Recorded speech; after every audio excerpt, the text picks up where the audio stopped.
নমস্কার বন্ধুরা, আমি মধুমিতা। আজকে আপনাদের সামনে সিম্পল একটা রেসিপি নিয়ে আসছি। সেটা হচ্ছে এই সয়াবিন দিয়ে আপনাদেরকে পকোড়া করে দেখাবো। আপনারা দেখুন আমি কী করে এই সয়াবিনের পকোড়াটা করি। প্রথমে আমি সয়াবিনগুলোকে ভেজে নেব। বন্ধুরা, আপনারা খোলাটা করবেন না। আপনারা এই যদি সয়াবিনের পকোড়া খেতে চান তাহলে এইভাবে আপনারা ওই প্যাকেটেরগুলোই করবেন।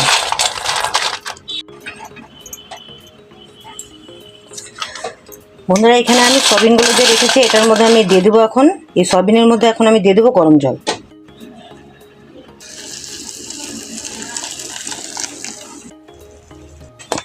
সয়াবিনটাকে আমি 10 মিনিট ভিজিয়ে রাখবো।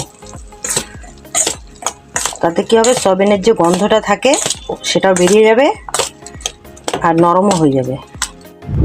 এই সয়াবিনের পকোড়া করার জন্য আমি এখানে এনেছি নুন, হলুদ, এখানে এনেছি আদা কুচি, এখানে এনেছি পেঁয়াজ কুচি ঝিরিঝিরি করে কাটা, আর এখানে নিয়েছি হচ্ছে লঙ্কা কুচি, এখানে রসুন কুচি, এখানে নিয়েছি জিরে গুঁড়ো, এখানে নিয়েছি ধনে গুঁড়ো, আর সাথে নিয়েছি আমি পরিমাণ মতো বেসন। ধরো আমি এখানে সর্বপ্রথমে দিয়ে দিলাম এখানে আমি বেসন। আমি 1.5 কাপ আন্দাজ বেসন নিয়েছিলাম, সেটাকে আমি দিয়ে দিলাম আমি ঝিরিঝিরি করে কেটে রাখা পেঁয়াজ কুচি, লঙ্কা কুচি, আদা কুচি করে রেখেছিলাম, আদা কুচি কুচি করে রেখেছি, ছোট ছোট করে কেটে রেখেছি। দিয়ে দিলাম রসুন কুচি, পরিমাণ মতো নুন, তারপর দিলাম এখানে আমি হলুদ গুঁড়ো, তারপর দিলাম এখানে জিরে গুঁড়ো, তারপর দিলাম সামান্য পরিমাণ ধনে গুঁড়ো। বন্ধুরা, বেটারটাকে প্রথমে আমি ভালো করে মেখে নেব। মেখে এটাকে আমি আস্তে আস্তে জল দিয়ে মেখে নেব।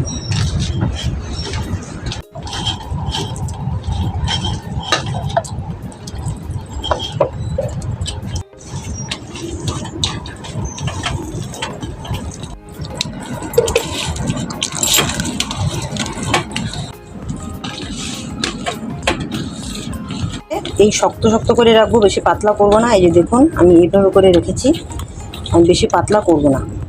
হয়ে গেছে আমার ব্যাটারটা তৈরি করা। সয়াবিনটাকে ভিজে রেখেছিলাম, সয়াবিনটা দেখুন নরমও হয়ে গেছে আর ফুলেও গেছে। এখন আমি এটাকে ভালো করে ধুয়ে নেব। বন্ধুরা, এই যে দেখুন ভালো করে ধোয়া হয়ে গেছে।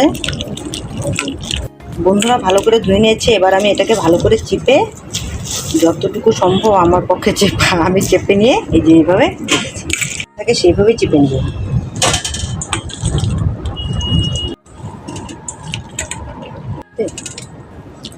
বন্ধুরা, আমি এই মিক্সিতে এখন এটাকে পেস্ট করে নেব।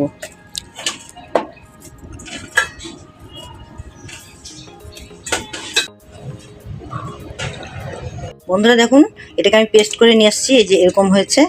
এখন এটাকে আমি এই ব্যাটারের উপরে দিয়ে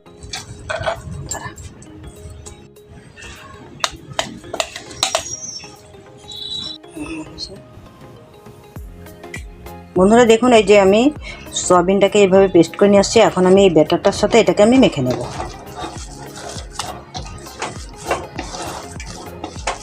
তাই আমি ব্যাটারটাকে বেশি পাতলা করিনি। আপনারা এইভাবে করে খেয়ে দেখবেন। সয়াবিনটা খেতে খেতে অনেক সময় ভালো লাগে না, এইভাবে করে খেয়ে দেখবেন, পকোড়ার মতো করে ভালো লাগবে।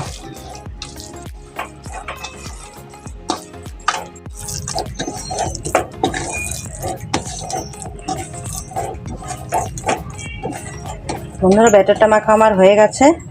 এখন আমি পকোড়াগুলো ভেজে নেব। পকোড়া ভাজার জন্য আমি সাদা তেল ইউজ করব। আপনারা দেখুন পকোড়া কী করে ভাজি। বন্ধুরা, কড়া গরম হয়ে গেছে। এখন আমি দিয়ে দিলাম সাদা তেল।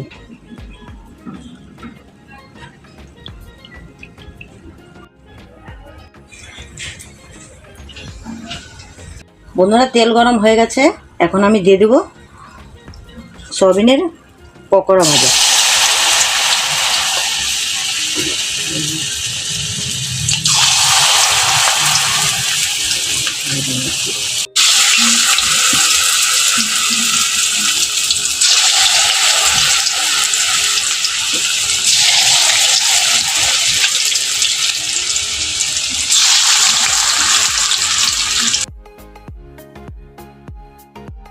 বড়াগুলো এক পাশ হয়ে গেছে, এখন আমি উল্টে দিলাম।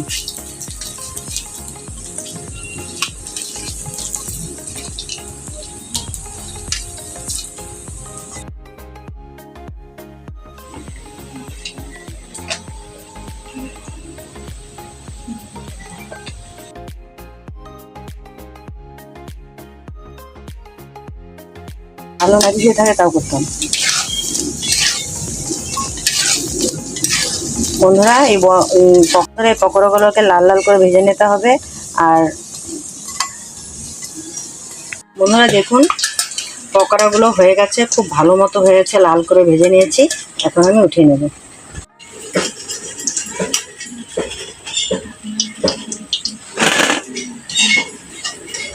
আপনারা এই পকোড়াগুলোকে সন্ধ্যাবেলা স্ন্যাক্স হিসাবে খেতে পারেন, খুব ভালো লাগবে খেতে, খেয়ে দেখবেন।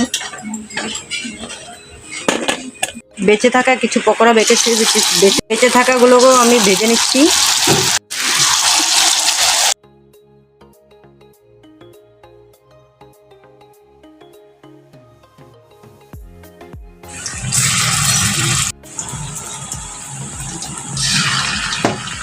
বন্ধুরা বেঁচে থাকা পকোড়াগুলো আমি ভেজে নিচ্ছি। আপনারা এইভাবে করে খেয়ে দেখবেন, ভালো লাগবে। আর যদি আমার সিম্পল রেসিপিগুলো ভালো লেগে থাকে তাহলে অবশ্যই লাইক শেয়ার সাবস্ক্রাইবটা করে দেবেন। বন্ধুরা ফেসবুক থেকে যদি দেখে থাকেন তাহলে অবশ্যই ফলো করে দেবেন। আর সিম্পল রেসিপি যদি এরকম পেতে চান তাহলে অবশ্যই কমেন্ট করে জানাবেন।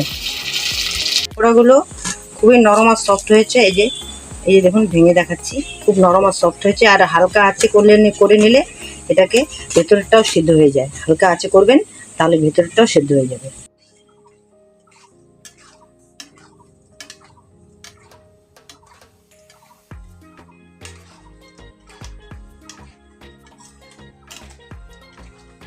বন্ধুরা হালকা আছে এটাকে আমি লাল করে ভেজে নিয়েছি। এখন আমি উঠিয়ে নেব।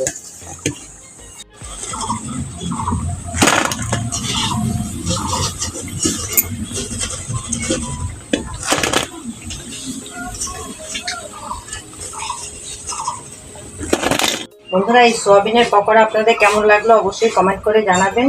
আর যদি ভিডিওটা ভালো লেগে থাকে অবশ্যই লাইক শেয়ার সাবস্ক্রাইবটা করে দেবেন। আর যদি ফেসবুকে দেখে থাকেন পেজটাকে ফলো করে দেবেন। আর সুস্থ থাকবেন, ভালো থাকবেন। আর দেখা হচ্ছে নেক্সট ভিডিওতে।